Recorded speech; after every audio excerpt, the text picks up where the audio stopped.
Welcome to Isaac creations. இன்றைக்கி instant பருப்பு சாதம் செய்ய போகிறோம். அது ரொம்ப எளிமையாக எப்படி செய்கிறது அப்படின்றத இப்போ பார்க்க போகிறோம்.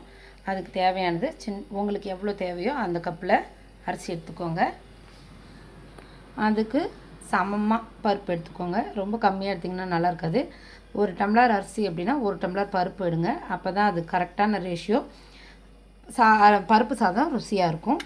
இப்போ பாருங்கள், ஒரு 4 பட்டை, ஒரு கொஞ்சம் பட்டை, கிராம்பு, ஏலக்காய் 3 வச்சுருக்கேன்.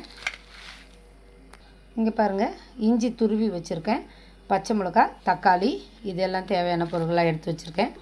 புதினா, கொத்தமல்லி கடைசியாக போட்டால் போதும். இதுக்கு தேவையான பொருள் இவ்வளோ மட்டும்தான். இதை வச்சுட்டு நம்ம அர்ஜெண்ட்டாக கிளம்புறோம் அப்படின்னா ஒரு 2 மினிட்ஸில் இந்த பருப்பு சாதத்தை தாளித்து போட்டுட்டோம் அப்படின்னா ஒரு விசிலோ 2 விசிலோ உங்கள் அரிசி எப்படியோ அதுக்கு தகுந்த மாதிரி வச்சுக்கோங்க. அரிசியை வச்சு விசில் விட்டுட்டிங்க அப்படின்னா ஸ்டீமடங்கன்னு எடுத்துகிட்டு கிளம்பிடலாம். 2 மினிட்ஸில் இது ரெடி ஆகிடும். எப்படி செய்யலான்னு பாருங்கள். பாருங்கள், பருப்பும் அரிசியும் ஒன்றாவே போட்டு கழுவிடுங்க. பாருங்கள், பருப்பும் தண்ணியும் அரிசியும் பருப்பையும் கழுவிட்டு தண்ணி ஊற்றி வச்சுருக்கேன். இது ஊறிட்டுருக்குறது அப்படின்னா ரொம்ப நேரம் கிடையாது. நம்ம என்ன 2 மினிட்ஸில் தான் சமைக்க போகிறோம் இல்லையா? அதனால் இது அப்படியே இருக்கட்டும். நம்ம என்ன பண்ணுறோம், கடுகு எல்லாம் குக்கரில் போட்டு தாளிக்கிற வரைக்கும் இது தண்ணியில் ஊறிட்டுருக்கட்டும். பாருங்கள், தேவையான அளவு எண்ணெய் ஊற்றிருக்கேன். தாளிப்பு சாமான் எல்லாத்தையும் இதில் போட போகிறோம்.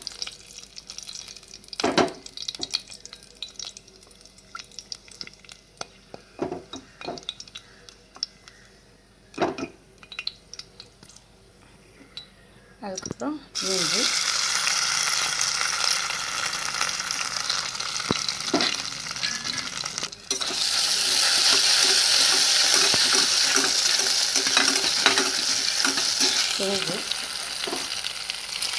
புதினா,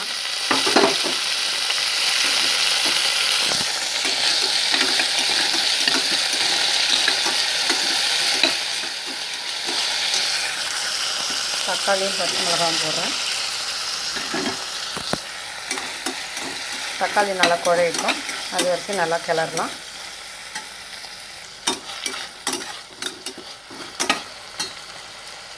இதை சூடாக சாப்பிட்டிங்கன்னா ரொம்ப நல்லாயிருக்கும். கடகடன்னு சமைச்சி கடகடன்னு சாப்பிட்றலாம். ருசியாக இருக்குது சூடாக சாப்பிடும்போது. ஆறிடுச்சுன்னா இறுகிடும்ல, அதனால கொஞ்சம் கஷ்டமாக தான் இருக்கும். சூடாக சாப்பிட்டீங்க அப்படின்னா நைட்டு எதுவும் காய்கறி இல்லை மாவு இல்லை அப்படின்னும்போது இதை 2 மினிட்ஸில் செஞ்சு சாப்பிட்லாம். ஆனால் பருப்பு நிறையா பயன்படுத்துறது எல்லாமே நம்ம காலையில் தான் சாப்பிட்ணும். அதுதான் நல்லது நமக்கு. இது நல்லா குழையட்டும்.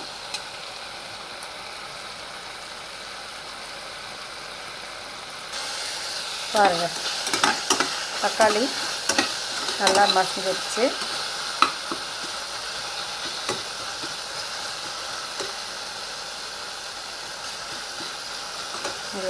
தக்காளி நல்லா மசிச்சிருச்சு. இப்போ நம்ம இந்த அரிசியை போட போகிறோம்.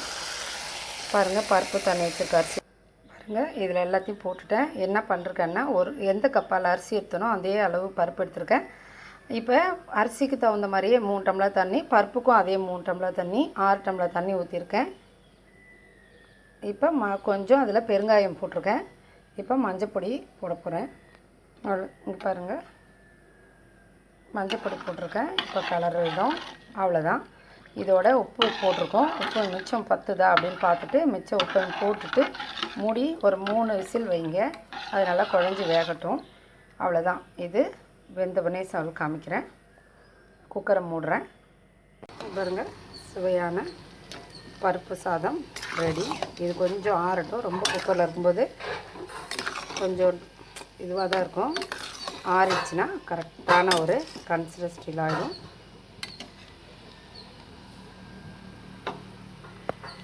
கொத்தமல்லி தழை போடுறேன்.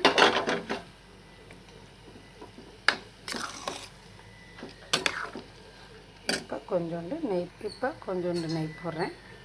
இங்கே பாருங்கள், சாதமும் பருப்பும் நல்லா குழஞ்சிருக்கு. பாருங்கள், 2 ஒன்றா தான் போட்டேன்.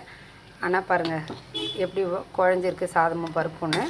இதுதான் 2 மினிட்ஸில் செஞ்சிடலாம். அப்படியே சூடாக சாப்பிட்டிங்கன்னா ரொம்ப ரொம்ப நல்லாயிருக்கும். இது கூட உருளைக்கிழங்கு பொரியலோ இல்லை சிப்ஸு எனக்கு சாப்பிட்றதுக்கு ஒத்துக்கு சொல்ல மாட்டேன். உருளைக்கிழங்கு பொரியலோ இல்லை அப்பளமோ வத்தலோ வச்சு சாப்பிட்டா இது ரொம்ப சுவையாக இருக்கும். 2 மினிட்ஸில் சாம்பார் சாதம் ரெடி.